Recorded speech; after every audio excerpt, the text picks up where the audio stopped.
भाजपचे नेते माजी केंद्रीय मंत्री रावसाहेब दानवे साहेब माझ्यासोबत आहेत. दादा, काय सांगाल? आज 5 राज्यांच्या निवडणुकांच्या निकालाचे कल हाती आले आहेत. भाजप जोरदार मुसंडी मारताना दिसतंय. देशामध्ये 5 राज्याच्या निवडणुका होत आहेत. आसाम, पश्चिम बंगाल, तामिळनाडू, पाँडिचेरी आणि केरळ. सर्वप्रथम मी ज्या राज्यामध्ये 3 राज्यामध्ये आमची सत्ता आली त्या मतदाराचं मी आभार व्यक्त करतो. आणि ज्या ठिकाणी आमची मताची टक्केवारी वाढली, तामिळनाडूसारख्या ठिकाणी, त्याही मतदाराचे आभार मानतो. या देशामध्ये पंतप्रधान नरेंद्रभाई मोदी यांच्या नेतृत्वावर हे शिक्कामोर्तब आहे. खरं तर 5 राज्यातल्या जरी निवडणुका असल्या तरी खऱ्या अर्थानं या देशातल्या जनतेचं लक्ष हे पश्चिम बंगालच्या निवडणुकीकडे होतं. कारण सतत 3 वेळेस त्या ठिकाणी ममता बॅनर्जीचं सरकार आलं.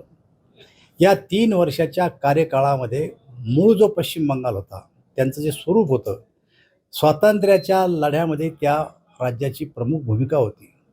विभाजनाची सर्वात जास्त जळजळ कोणाला पोचली असेल तर ती पश्चिम बंगालला आणि पंजाबला पोचलेली आहे. त्यामुळं स्वातंत्र्याचा झळा त्यांनी सोचलेला आहे. त्यांच्या असं लक्षात आलं की 15 वर्षात आमचा पश्चिम बंगाल पूर्णपणे बदलून गेला. त्या ठिकाणी एका विशिष्ट समाजाचे लोक वाढायला लागले. पश्चिम बंगालमध्ये बंगालचे स्थलांतरित एवढ्या मोठ्या प्रमाणावर आले की सरकारच त्यांच्या भरोश्यावर यायला लागलं. आणि त्यामुळं ममता बॅनर्जींना त्यांचं लांगूल चालन करणं सुरू केलं.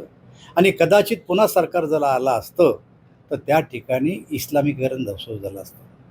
आपण फाळणीच्या वेळेस बघितलेलं आहे की ज्या टायमाला फाळणी झाली त्या टायमाला पाकिस्तानमधले हिंदू जेव्हा भारतात येत होते आणि बहुसंख्य मुस्लिम समाज त्या ठिकाणी होता, त्या वेळेस ज्या रेल्वे आपल्या देशात आल्या त्यामध्ये अनेक मुर्दे आलेत, लूटमार झाली, बलात्कार झाले, त्या ठिकाणची संपत्ती लुटली गेली. का? तर ते बहुसंख्य होते आणि हिंदू अल्पसंख्याक होते त्या ठिकाणी. हीच स्थिती जर आत्ता सरकार आलं असतं तर निर्माण झाली असती. म्हणून पश्चिम बंगालच्या जनतेला त्या ठिकाणी अशा प्रकारचं होऊ द्यायचं नव्हतं, म्हणून त्यांनी हे बदल केला आहे. आणि अमित भाई शहा 1 महिना ठाण मांडून त्या ठिकाणी बसलेले आहे. आपल्याला माहिती आहे की अमित भाई शहा ज्या ज्या गोष्टीला हातात घेतात ती पूर्ण केल्याशिवाय मैदान सोडत नाही आहे. 1 महिना ते आणि या देशाचे प्रधानमंत्री, आमचे राष्ट्रीय अध्यक्ष यांनी पूर्णपणानं त्या ठिकाणी निवडणुकीची यंत्रणा राबवली आणि त्यामुळे त्या ठिकाणी सरकार आलं. आसामबद्दल सांगायची गरज नाही की तिथले मुख्यमंत्री जे आमचे त्या ठिकाणचे जे कार्यकर्ते ते सक्षम होते. पूर्वीपेक्षा जास्त बहुमताने त्या ठिकाणी सरकार आले. पाँडिचेरीमध्ये सुद्धा आमचं सरकार आले. आणि केरळमध्ये मताची टक्केवारी पूर्वीपेक्षा कितीतरी पटीनं वाढलेली आहे आणि त्या ठिकाणी आम्ही खातं खोललेलं आहे. आणि केरळमध्ये आत्ता आमचे आमदार निवडून आल्यामुळं खऱ्या अर्थानं भारतीय जनता पार्टीच्या दृष्टीनं एकही राज्य आता असं नाही की ज्या ठिकाणी भारतीय जनता पार्टी आहे. म्हणून या देशातल्या जनतेने पुन्हा एकदा नरेंद्रभाई मोदीच्या नेतृत्वावर विश्वास व्यक्त केलेला आहे. याला जोडून एक प्रश्न आहे. तुम्ही आता बोललात की अमित भाई शहा पश्चिम बंगालमध्ये होते, मात्र त्यावरून संजय राऊत असं म्हणतायत की ज्या ठिकाणी निवडणुका येतात त्या ठिकाणी मोदी, शहा आणि त्यांचं सरकार तळ ठोकून बसतं. प्रश्नच नाही, तळ ठोकून बसावंच लागतं. ही कार्यकर्त्याची निवडणूक आहे. नेत्यांची निवडणूक असते, लोकसभा असते तेव्हा म्हणणं वेगळं. पण जेव्हा कार्यकर्ते नेत्यांच्या निवडणुकीमध्ये तळ ठोकून काम करतात तेव्हा कार्यकर्त्याच्या निवडणुकीमध्ये नेत्याला त्या ठिकाणी बसणं आवश्यकच असतं. आता त्यांना काही मुद्देच सापडत नाही. दारुण पराभव झाला, त्यांचा तिकडं पक्ष बी नाही. ज्याचा पक्ष नाही त्यांनी त्याच्यावर बोलणं तरी योग्य आहे का? इथलची वाताहत झाली आणि पश्चिम बंगालचं पाहायला चालले. इथं रोज कार्यकर्ते सोडून चालले, त्यांना आवरतात नाकी नवाले त्यांच्या. जिथं नाही तिथं नाक घुसायची काही गरज आहे का त्यांना? मला सांगा बरं तुम्ही. त्यामुळे त्यांची बातमी आता कोणी ऐकायला तयार नाही. पण ते म्हणतायत की ममता बॅनर्जींना शह देण्यासाठी भाजपने निवडणूक आयोगाच्या माध्यमातून 90 लाख नावं डिलीट केली, असा आरोप त्यांनी केलाय. त्यामुळं कलावर हा परिणाम होतोच निवडणुकीच्या. मला एक सांगा, तुमचं एक गाव डोळ्यापुढं आणा.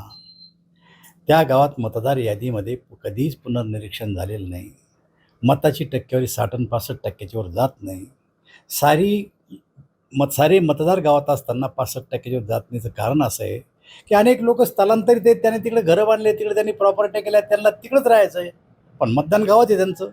अनेकाचा मृत्यू झाला, त्यांचं मतदान गावात आहे. कोणाला असं वाटतं की मी नोकरीच्या निमित्तानं आता दुसऱ्या ठिकाणी गेलो, त्याला तिथं मतदान करायचं. या सगळ्या गोष्टीचा सारासार विचार करून भारत सरकारनं किंवा निवडणूक आयोगानं हा निर्णय केलेला आहे की एकदा मतदार यादीची छाननी केली पाहिजे. आणि ती केवळ पश्चिम बंगालमध्ये नाही, महाराष्ट्रात सुरू आहे, आता मध्य प्रदेशात झाली, आता साऱ्या राज्यामध्ये हा निर्णय लागू आहे. आणि त्यामुळं त्याच्यावर ऑब्जेक्शन घेणं काही खरं नाही. ममता बॅनर्जी यांनी इस्लामिकीकरण केलं असतं असं तुम्ही बोलले. हे बघा, तिथलं जे सरकार होतं ते सरकार बंगालमधून जे स्थलांतरित झाले आपल्या देशात आणि ज्यांनी बनावट ID कार्ड बनवलेत, मतदार कार्ड बनवलेत, त्यांच्या वर्षावर त्यांनी 15 वर्ष काढले. आत्ता आपण त्या ठिकाणी जे काही भारत सरकारनं कायदे केले त्या कायद्याचं त्यांना धाक पोहोचला आणि मतदार यादी चेक करताना अनेकांनी तिथून पळ काढला. आणि त्यामुळं त्या ठिकाणी आता जे खरे पश्चिम बंगालची नागरिक आहेत तेच उरले आणि त्यांनी मतदान केलं.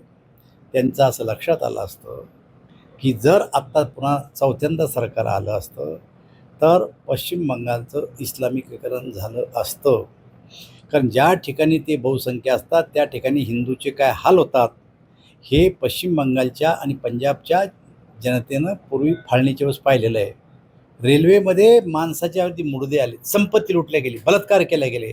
इतिहास आहे, मी नाही सांगत आहे, इतिहास आहे. आणि त्यामुळे त्यांना ती भीती वाटायला लागली की जर सुरक्षित राहायचं असेल तर फक्त या देशाचे प्रधानमंत्री नरेंद्रभाई मोदीच आपल्याला सुरक्षित ठेवू शकतात, ही भावना आहे. आणि पहा ना जगाच्या पाठीवर काय चाललं, तर काय चाललं आहे. अमेरिका, इराण, इस्रायल, रशिया, पश्चिम बंगालमध्ये काय झालं आहे, नेपाळमध्ये काय झालं, गोव्याचं दिवाळं निघालं. या देशामध्ये फक्त भारत सुरक्षित आहे आणि ते केवळ या देशाचं नेतृत्व सक्षम आहे. या देशाचे प्रधानमंत्री नरेंद्रभाई मोदी सक्षम म्हणून. अमेरिकेमध्ये पेट्रोल डिझेलचे भाव वाढले, गॅसचे भाव वाढले, पाकिस्तानमध्ये वाढले, चायनामध्ये वाढले. आपले देश स्टेबल आहे. आपल्या देशात अजून कुठलेही भाव वाढले एवढ्या युद्धजन्य परिस्थितीमध्ये, याचा अर्थ आम्ही सेफ आहे. आणि मग अशा नेतृत्वावर विश्वास व्यक्त करणं मला असं वाटतं की त्या लोकांचं चांगलेपण आहे. अगदी शेवटचा प्रश्न आहे, ममता बॅनर्जी यांचं पुढचं भविष्य काय असेल? काही दिवसापूर्वी ठाकरे बंधूंचं भविष्य तुम्ही सांगितलं होतं, तुम्हाला आठवत असेल. आता पुढचं भविष्य ममता बॅनर्जी यांचं काय असेल? पुढचं सत्ता येणं नाही आहे, त्यांना सांभाळण्यात त्यांची ताकद खर्च होणार आहे. हे त्यांचं पुढचं भविष्य आहे. जसं उद्धव ठाकरेचं झालं आणि शरद पवार साहेबाच्या पक्षात झालं की आहे त्यांना सांभाळण्यात त्यांची ताकद खर्च होणार आहे. नवीन उमेद त्यांनी काहीच करू नये. तर नक्कीच पाहतोय की आपण हे होते भाजपचे नेते रावसाहेब दानवे. यापुढे पश्चिम बंगालमध्ये ममता बॅनर्जी यांची सत्ता येणार नाही असा मोठा दावा जो आहे तो रावसाहेब दानवे यांनी आपल्याशी बोलताना व्यक्त केलेला आहे. रामनाथ ढाकणे, TV9 मराठी, राजूर, जालना.